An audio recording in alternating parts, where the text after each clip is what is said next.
Feliz y bendecido día, aprendiendo un curso de milagros. El secreto de la verdadera oración es olvidarte de las cosas que crees necesitar. Pedir algo específico es igual que ver el pecado primero y luego perdonarlo. Del mismo modo, al orar pasas por alto tus necesidades específicas, tal como las ves, y las dejas en manos de Dios. Ahí se convierten en los regalos que le haces, pues le dicen que no antepondrás otros dioses a Él, ni que quieres otro amor que el suyo. Este libro es un comienzo, no un final.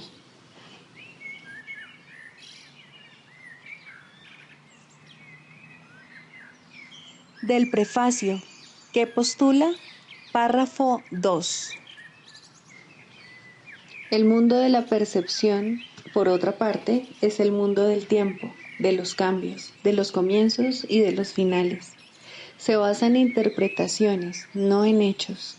Es un mundo de nacimientos y muertes, basado en nuestra creencia en la escasez, en la pérdida, en la separación y en la muerte.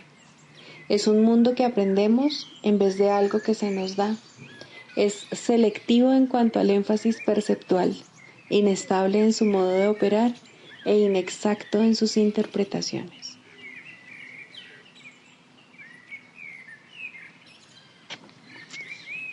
Introducción. Este es un curso de milagros. Es un curso obligatorio. Solo el momento en que decides tomarlo es voluntario. Tener libre albedrío no quiere decir que tú mismo puedas establecer el plan de estudios.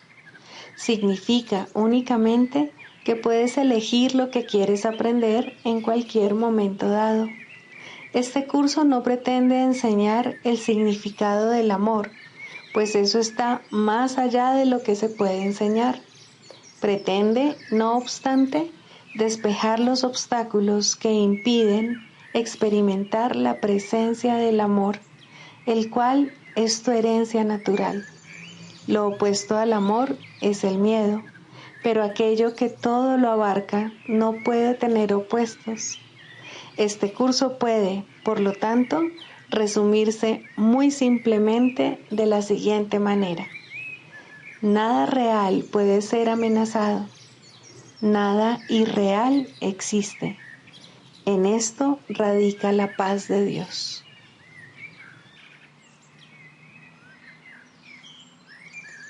Capítulo 1.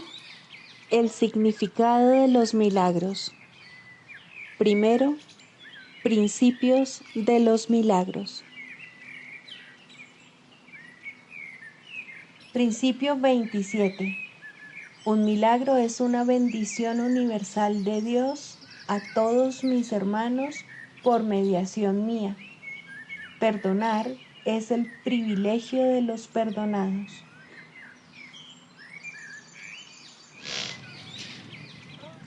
Capítulo 21. Razón y percepción.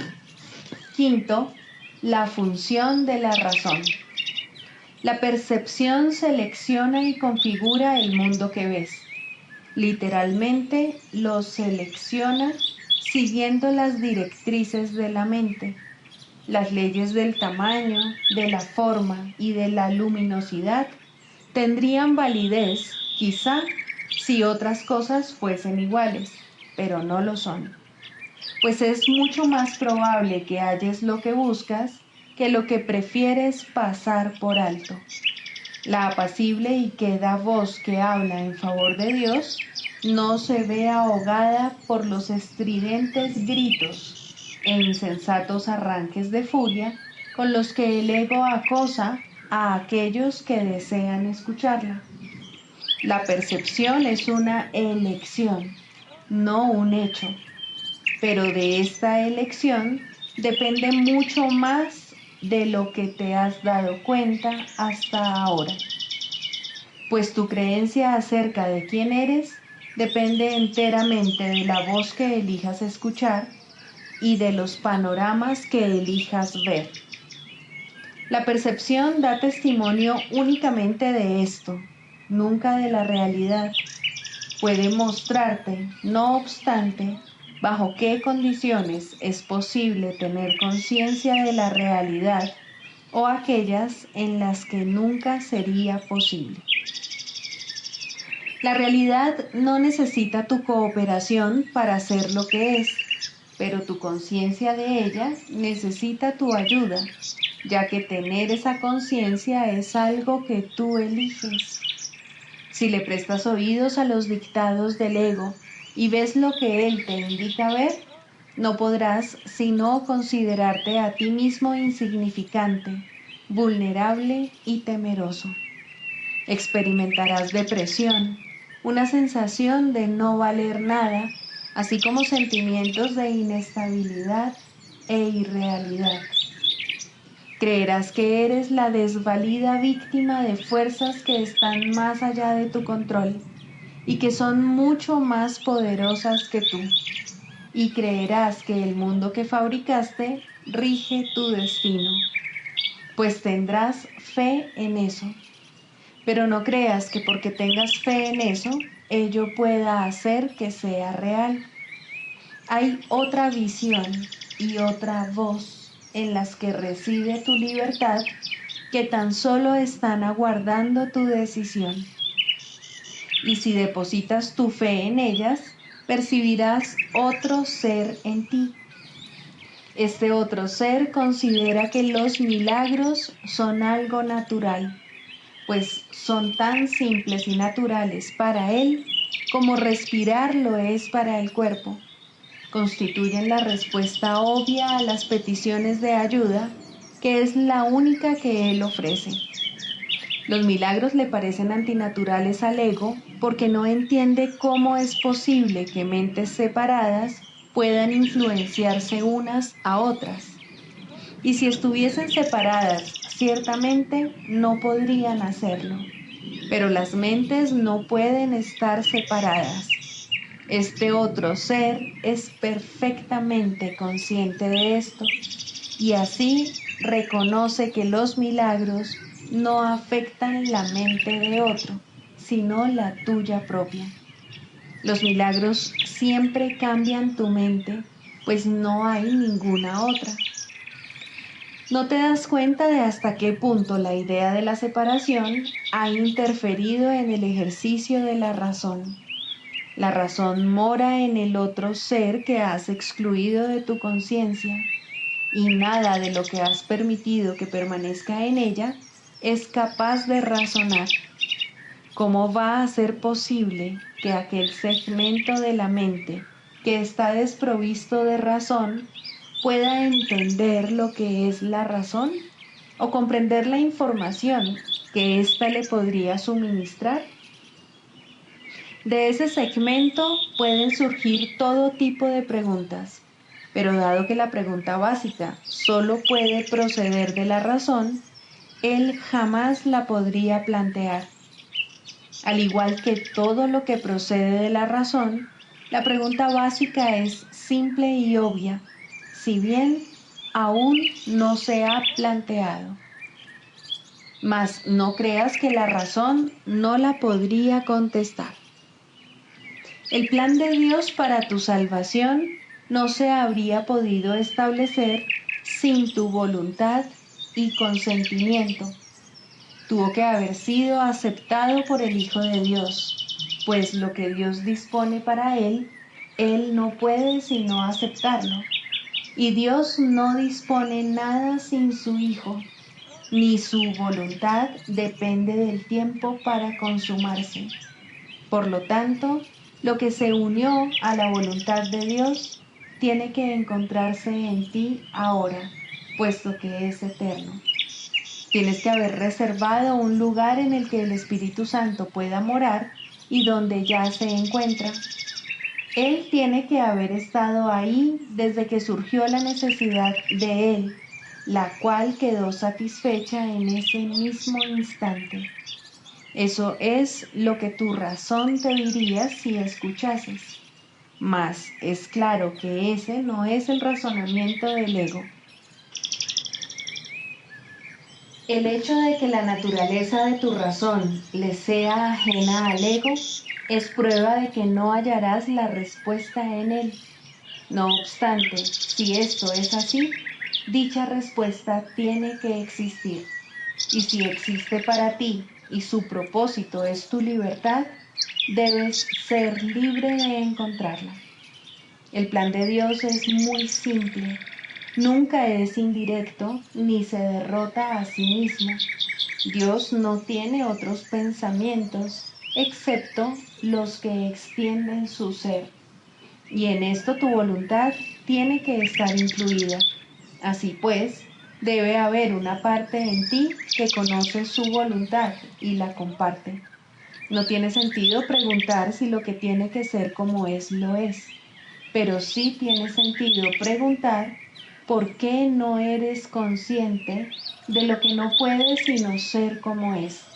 Pues debe haber una respuesta para ello si al plan de Dios para tu salvación no le falta nada.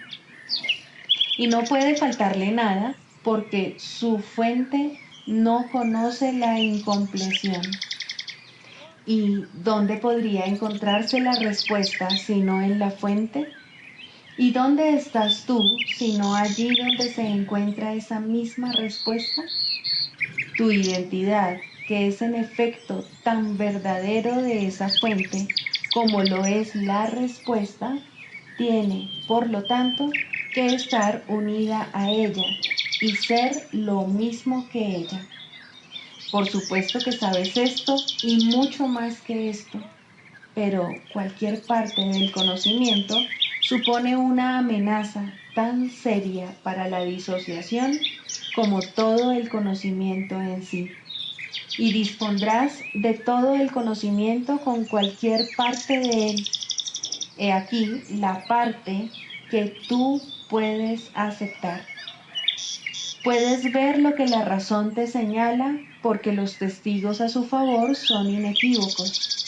Solo aquellos que son completamente dementes podrían hacer caso omiso de ellos. Y tú ya has dejado atrás esa etapa. La razón es un medio que sirve para los fines del Espíritu Santo por derecho propio.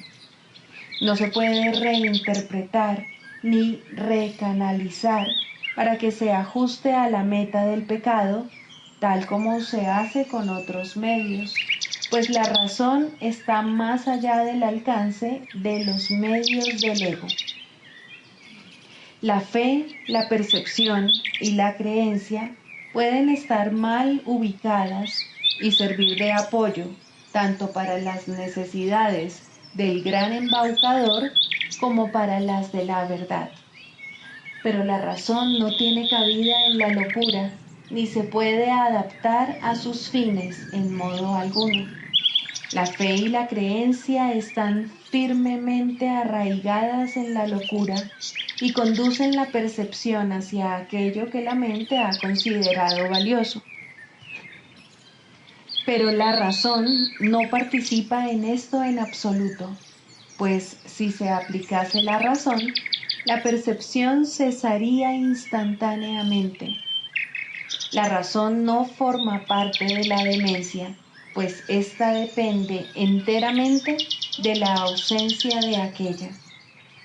El ego nunca hace uso de la razón porque no es consciente de su existencia. Los que son parcialmente locos tienen acceso a ella y solo ellos la necesitan. El conocimiento no depende de la razón y la locura la mantiene afuera. La parte de la mente donde reside la razón se consagró, de acuerdo con tu voluntad, en unión con la de tu Padre, al deshacimiento de la demencia. Ahí el propósito del Espíritu Santo se aceptó y consumó simultáneamente.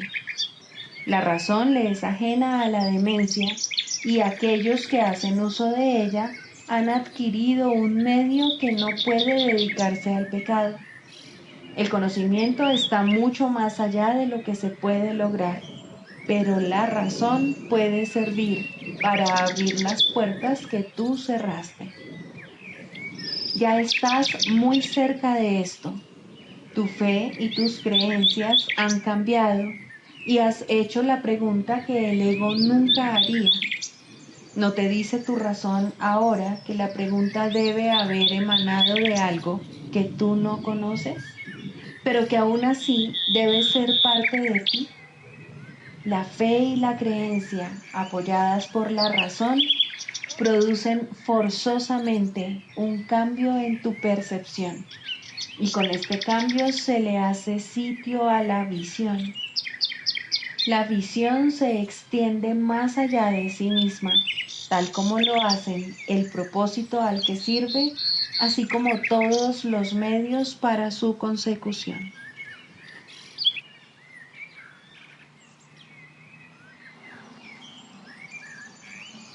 Libro de ejercicios, lección 95.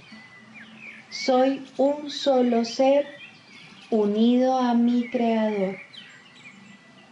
La idea de hoy te describe exactamente tal como Dios te creó.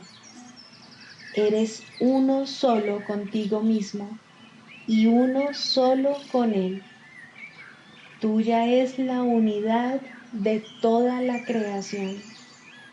Tu perfecta unidad hace que cualquier cambio en ti sea imposible. No aceptas esto, ni te das cuenta de que no puede sino ser verdad, debido únicamente a que crees que ya has efectuado un cambio en ti. Crees ser una ridícula parodia de la creación de Dios, débil, perverso, lleno de fealdad y de pecado, abatido por la miseria y agobiado por el dolor. Tal es la versión que tienes de ti mismo, un ser dividido en muchas partes conflictivas y separadas de Dios, que a duras penas se mantienen unidas por su errático y caprichoso hacedor a quien rezas. Él no oye tus rezos, pues es sordo, ni ve tu unidad, pues es ciego. No entiende que tú eres el Hijo de Dios, pues es insensato y no comprende nada. Hoy trataremos de ser conscientes únicamente de lo que puede oír y ver, y tiene perfecto sentido. Una vez más, la meta de nuestros ejercicios será llegar hasta tu único ser, el cual está unido a su Creador. Lleno de paciencia y esperanza, hoy volveremos a tratar de llegar hasta Él. Dedicar los primeros 5 minutos de cada hora de vigilia a practicar la idea del día te ofrece ciertas ventajas en la etapa de aprendizaje en la que te encuentras ahora. Es muy difícil a estas alturas evitar que la mente divague si se la somete a largos periodos de práctica. Seguramente ya te habrás percatado de esto. Has visto cuán grande es tu falta de disciplina mental y la necesidad que tienes de entrenar tu mente. Es necesario que reconozcas esto, pues ciertamente es un obstáculo para tu progreso. Las sesiones de práctica más cortas y más frecuentes te ofrecen otras ventajas en este momento. Además de haber reconocido cuán difícil te resulta mantener tu atención fija por largos intervalos, tienes también que haber notado que, a no ser que se te recuerde frecuentemente tu propósito, tiendes a olvidarte de él por largos periodos de tiempo. A menudo te olvidas de llevar a cabo las aplicaciones cortas de la idea del día y aún no has formado el hábito de utilizar la idea como respuesta automática a cualquier tentación. Es necesario, pues, que a estas alturas dispongas de cierta estructura en la que se incluyen recordatorios frecuentes de tu objetivo e intentos regulares de alcanzarlo. La regularidad en cuanto al horario no es el requisito ideal para la forma más beneficiosa de practicar la salvación. Es algo ventajoso, no obstante, para aquellos cuya motivación es inconsistente y cuyas defensas contra el aprendizaje son todavía muy fuertes. Continuaremos, por lo tanto, con nuestras sesiones de práctica de 5 minutos cada hora por algún tiempo. Y si se te exhorta a que omitas las menos posibles. Utilizar los primeros 5 minutos de cada hora te resultará especialmente útil, ya que ello impone una estructura más firme. No obstante, no utilices tus desviaciones de este horario como una excusa para no volver a adherirte a él tan pronto como puedas. Puede que te sientas tentado de considerar el día como perdido, simplemente porque dejaste de hacer lo que se requería de ti.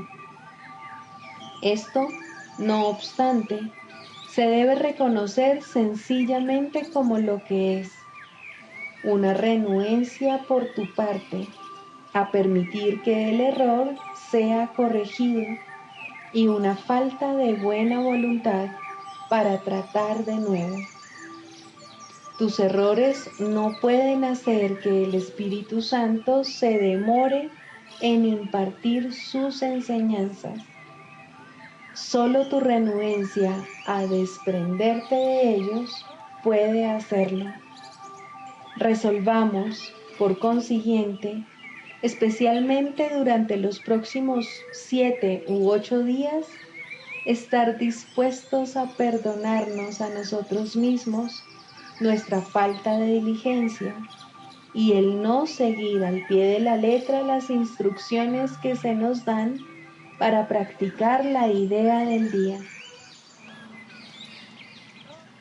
Esta tolerancia con la debilidad nos permitirá pasarla por alto, en lugar de otorgarle el poder de demorar nuestro aprendizaje. Si le otorgamos ese poder, creeremos que es fortaleza y estaremos confundiendo la fortaleza con la debilidad. Cuando no cumples con los requisitos de este curso, estás simplemente cometiendo un error y lo único que ello requiere es corrección. Permitir que el error siga repitiéndose es cometer errores adicionales que se basan en el primero y que lo refuerzan. Este es el proceso que debes dejar a un lado, pues no es sino otra manera de defender las ilusiones contra la verdad. Deja atrás todos estos errores, reconociéndolos simplemente como lo que son: intentos de mantener alejado de tu conciencia el hecho de que eres un solo ser, unido a tu Creador, uno con cada aspecto de la creación y dotado de una paz y un poder infinitos. Esto es la verdad y nada más lo es.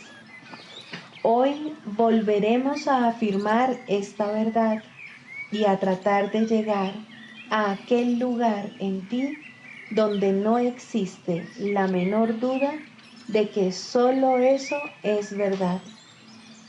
Comienza las sesiones de práctica de hoy con la siguiente garantía y ofrécesela a tu mente con toda la certeza de que puedas hacer acopio.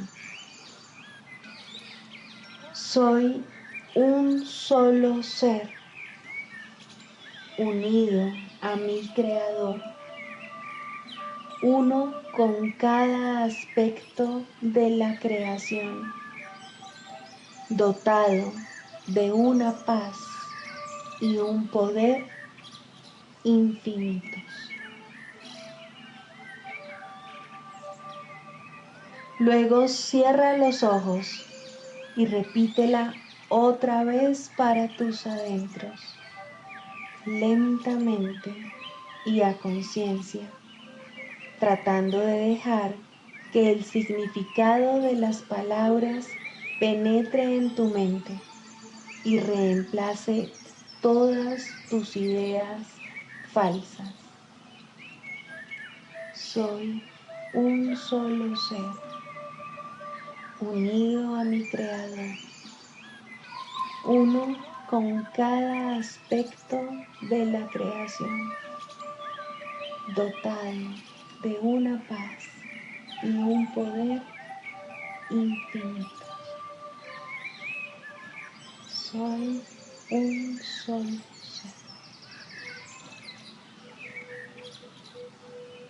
Repite esto varias veces y luego trata de experimentar lo que las palabras quieren decir. Eres un solo ser, unificado y a salvo en la luz, la dicha y la paz. Eres el Hijo de Dios, un solo ser, con un solo Creador y un solo objetivo: brindar a todas las mentes la conciencia de esta unidad, de manera que la verdadera creación pueda extender la totalidad y unidad de Dios. Eres un solo ser completo, sano y pleno, con el poder de levantar el velo de las tinieblas que se abate sobre el mundo y dejar que la luz que mora en ti resplandezca a fin de enseñarle a éste la verdad de lo que eres y con todo lo que jamás existirá. Eres un solo ser, el Santo Hijo de Dios, unido a tus hermanos en ese ser y unido a tu Padre en su voluntad. Siente a este único ser en ti y deja que su resplandor disipe todas tus ilusiones y dudas. Este es tu ser, el Hijo de Dios mismo, impecable como su Creador, cuya fortaleza mora en ti y cuyo amor es eternamente tuyo. Eres un solo ser y se te ha concedido poder sentir este ser dentro de ti y expulsar todas tus ilusiones fuera de la única mente que es ese ser, la santa verdad en ti. No te olvides hoy, necesitamos tu ayuda, el pequeño papel que te corresponde desempeñar para brindar felicidad a todo el mundo. Y el cielo te contempla sabiendo que hoy vas a intentarlo. Comparte, por lo tanto, su certeza con él, pues es tuya. Mantente alerta, no te olvides hoy. Recuerda tu objetivo a lo largo del día. Repite la idea de hoy tan a menudo como puedas, comprendiendo que cada vez que lo haces, Alguien oye la voz de la esperanza, el alborear de la verdad en su mente y el sereno batir de las alas de la paz. Tu propio reconocimiento de que eres un solo ser unido a tu Padre es un llamamiento a todo el mundo para que se una a ti. Asegúrate de extender la promesa de la idea de hoy a todo aquel con quien te encuentres en este día, diciéndole: tú y yo somos un solo ser, unidos con nuestro Creador en este ser. Te honro por razón de lo que soy y de lo que es aquel que nos ama a ambos, cual uno solo.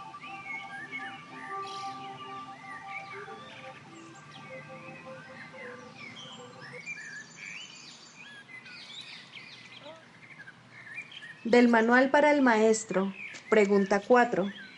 ¿Cuáles son las características de los maestros de Dios? 5. Júbilo. El júbilo es el resultado inevitable de la mansedumbre.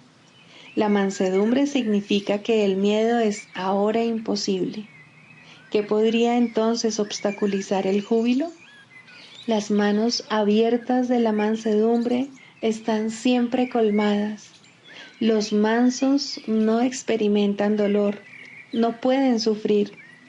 ¿Cómo no habrían de ser felices? Están seguros de que son amados y de que, por lo tanto, están a salvo. El júbilo va unido a la mansedumbre, tan inevitablemente como el pesar acompaña al ataque. Los maestros de Dios confían en Él y están seguros de que su Maestro va delante de ellos, asegurándose de que no les acontezca ningún daño. Disponen de sus dones y siguen su camino, porque la voz de Dios los dirige en todo. El júbilo es su himno de gratitud, y Cristo los contempla también con agradecimiento. La necesidad que Él tiene de ellos es tan grande como la que ellos tienen de Él. Qué gozo tan inmenso compartir el propósito de la salvación.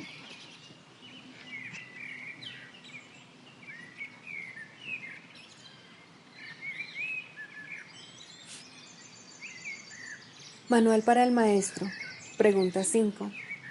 ¿Cómo se logra la curación? Para que la curación pueda tener lugar, es necesario que se entienda el propósito de la ilusión de la enfermedad. Sin ese entendimiento, la curación es imposible. Primero, el propósito de la enfermedad.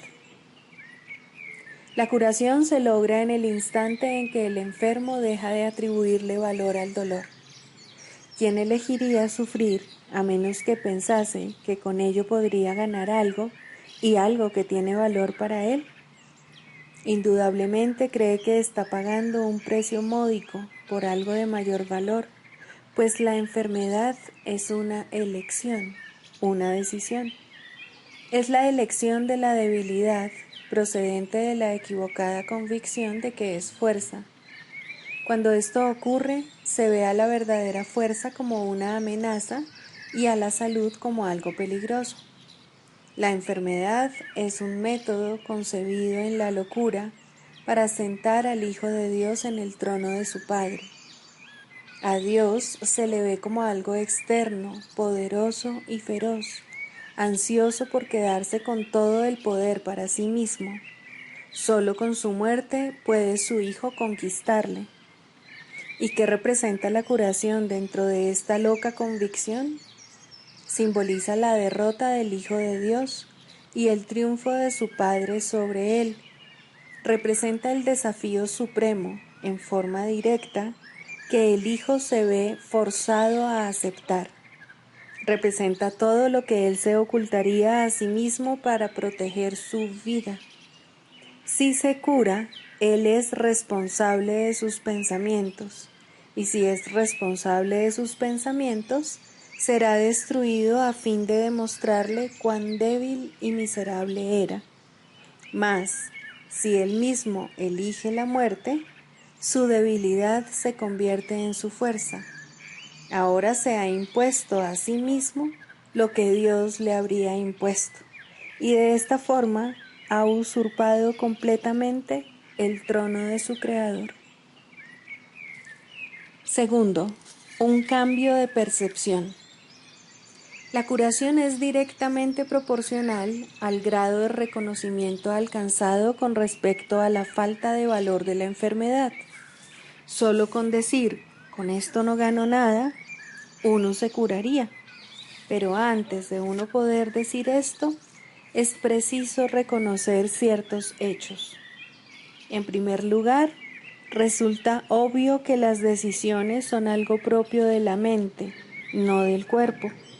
Si la enfermedad no es más que un enfoque defectuoso de solventar problemas, tiene que ser entonces una decisión. Y si es una decisión, es la mente y no el cuerpo la que la toma. La resistencia a reconocer este hecho es enorme, ya que la existencia del mundo tal como lo percibes depende de que sea el cuerpo el que toma las decisiones. Términos tales como instintos, reflejos y otros similares representan intentos de dotar al cuerpo con motivadores no mentales. En realidad, tales términos no hacen más que enunciar o describir el problema, pero no lo resuelven. La base fundamental de la curación es la aceptación del hecho de que la enfermedad es una decisión que la mente ha tomado a fin de lograr un propósito para el cual se vale del cuerpo. Y esto es cierto con respecto a cualquier clase de curación. El paciente que acepta esto se recupera. Si se decide en contra de la recuperación, no sanará. ¿Quién es el médico entonces? La mente del propio paciente. El resultado acabará siendo el que él decida. Agentes especiales parecen atenderle, sin embargo, no hacen otra cosa que dar forma a su elección. Los escoge con vistas a darle forma tangible a sus deseos, y eso es lo único que hacen. En realidad, no son necesarios en absoluto. El paciente podría sencillamente levantarse sin su ayuda y decir, no tengo ninguna necesidad de esto. No hay ninguna forma de enfermedad que no se curase de inmediato. ¿Qué es lo único que se necesita para que este cambio de percepción tenga lugar? Simplemente esto, el reconocimiento de que la enfermedad es algo propio de la mente y de que no tiene nada que ver con el cuerpo. ¿Qué te cuesta este reconocimiento? Te cuesta el mundo que ves, pues ya nunca más te parecerá que es el mundo el que gobierna a la mente. Con este reconocimiento se le atribuye la responsabilidad a quien verdaderamente la tiene, no al mundo, sino a aquel que contempla el mundo y lo ve como no es, pues ve únicamente lo que elige ver, ni más ni menos. El mundo no le hace nada, pero él pensaba que le hacía algo. Él tampoco le hace nada al mundo, ya que estaba equivocado con respecto a lo que el mundo era. En esto radica tu liberación de la culpabilidad y de la enfermedad, pues ambas son una misma cosa. Sin embargo, para aceptar esta liberación, la insignificancia del cuerpo tiene que ser una idea aceptable. Con esta idea, el dolor desaparece para siempre. Pero con esta idea desaparece también cualquier confusión acerca de la creación. ¿Cómo podría ser de otra manera? Basta con poner causa y efecto en su verdadera secuencia con respecto a algo para que el aprendizaje se generalice y transforme al mundo. El valor de la transferencia de una idea verdadera no tiene límites ni final. El resultado final de esta lección es el recuerdo de Dios. ¿Qué significado tienen ahora la culpabilidad, la enfermedad, el dolor, los desastres y todos los sufrimientos? Al no tener ningún propósito, no puede sino desaparecer, y con ellos desaparecen también todos los efectos que parecían tener. Causa y efecto no son sino una réplica de la creación, vistos en su verdadera perspectiva, sin distorsiones y sin miedo, restablecen el cielo. Tercero, la función del Maestro de Dios. Si el paciente tiene que cambiar de mentalidad para poderse curar, ¿qué puede hacer el Maestro de Dios? ¿Puede cambiar la mentalidad del paciente por él? Desde luego que no. Para aquellos que ya están dispuestos a cambiar de mentalidad, la función del Maestro de Dios no es otra que la de regocijarse con ellos, pues se han convertido en maestros de Dios junto con Él. Con aquellos que no entienden lo que es la curación, no obstante, tienen una función más específica. Estos pacientes se dan cuenta de que ellos mismos han elegido la enfermedad. Por el contrario, creen que la enfermedad los ha elegido a ellos. No tienen tampoco una mentalidad abierta al respecto. El cuerpo les dice lo que tienen que hacer y ellos obedecen. No tienen idea de cuán demente es ese concepto. Solo con que lo sospecharan se curarían, pero no sospechan nada. Para ellos, la separación es absolutamente real. Los maestros de Dios van a estos pacientes representando otra alternativa que dichos pacientes han olvidado. La simple presencia del Maestro de Dios les sirve de recordatorio. Sus pensamientos piden el derecho de cuestionar lo que el paciente ha aceptado como verdadero. En cuanto que mensajeros de Dios, los maestros de Dios son los símbolos de la salvación. Le piden al paciente que perdone al Hijo de Dios en su nombre. Representan la alternativa. Con la palabra de Dios en sus mentes, vienen como una bendición, no para curar a los enfermos, sino para recordarles que hay un remedio que Dios les ha dado ya. No son sus manos las que curan, no son sus voces las que pronuncian la palabra de Dios, sino que dan sencillamente lo que se les ha dado y exhortan dulcemente a sus hermanos a que se aparten de la muerte. He aquí, Hijo de Dios, lo que la vida te puede ofrecer. ¿Prefieres elegir la enfermedad en su lugar? Los maestros de Dios avanzados no toman en consideración ni por un instante las formas de enfermedad en las que sus hermanos creen. Hacerlo sería olvidar que todas ellas tienen el mismo propósito y que, por lo tanto, no son en modo alguno diferentes. Los maestros de Dios tratan de oír la voz de Dios en ese hermano que se engaña a sí mismo hasta el punto de creer que el Hijo de Dios puede sufrir, y le recuerdan que Él no se hizo a sí mismo y que aún es tal como Dios lo creó. Los maestros de Dios reconocen que las ilusiones no pueden tener efectos. La verdad que se encuentra en sus mentes se extiende hasta la verdad que se encuentra en las mentes de sus hermanos y de este modo no refuerzan sus ilusiones. Así, éstas se lleven ante la verdad no se lleva ante ellas. Y de esta manera se disipan, no por medio de la voluntad de otro, sino por medio de la única voluntad que existe en unión consigo misma. Esta es la función de los maestros de Dios, no ver voluntad alguna separada de la suya, ni la suya separada de la de Dios.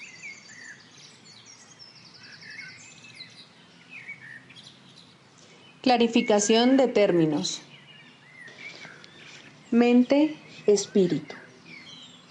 El término mente se utiliza para representar el principio activo del espíritu, el cual le suministra a éste su energía creativa.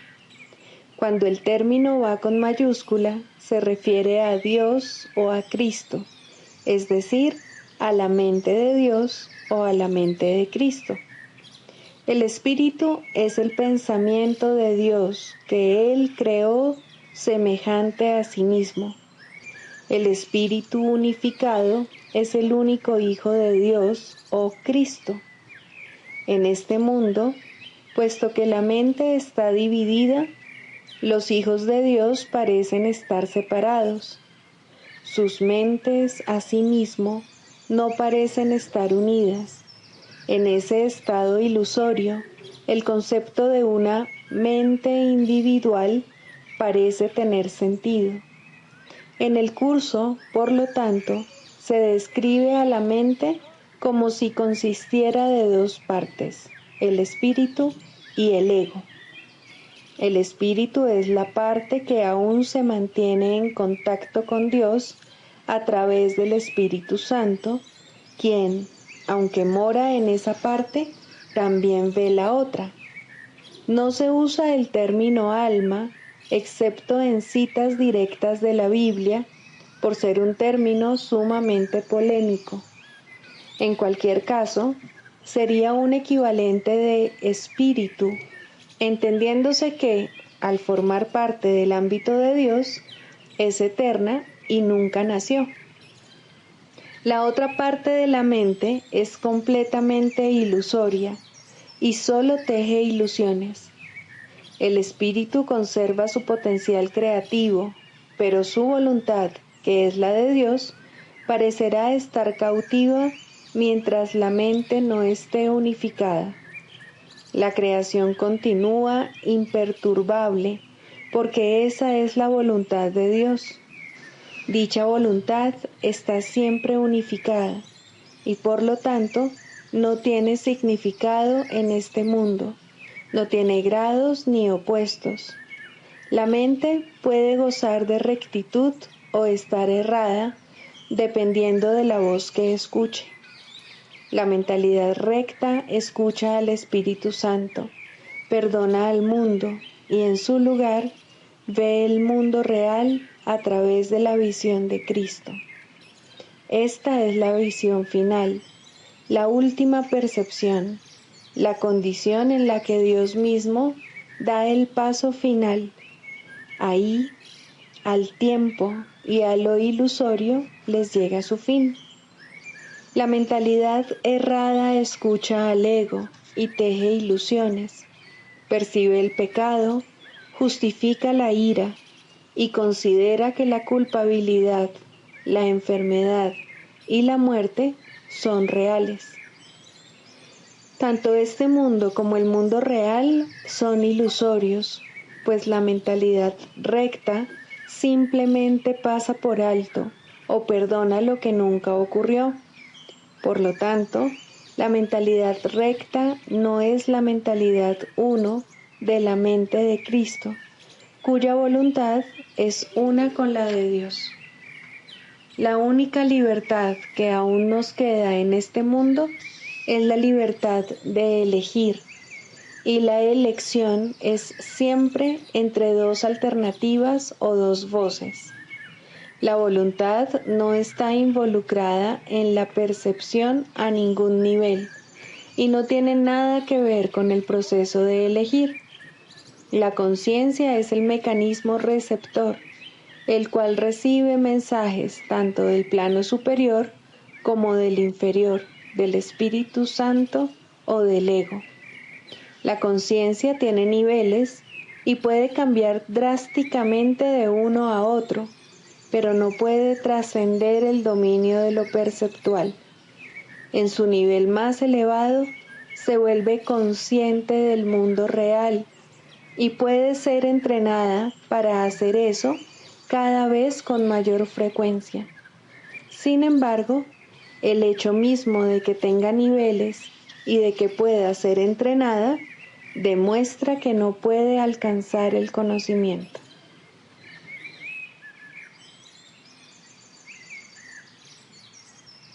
Sigamos a Jesús haciendo del perdón algo tan natural como respirar y algo tan vital como el aire. Amén.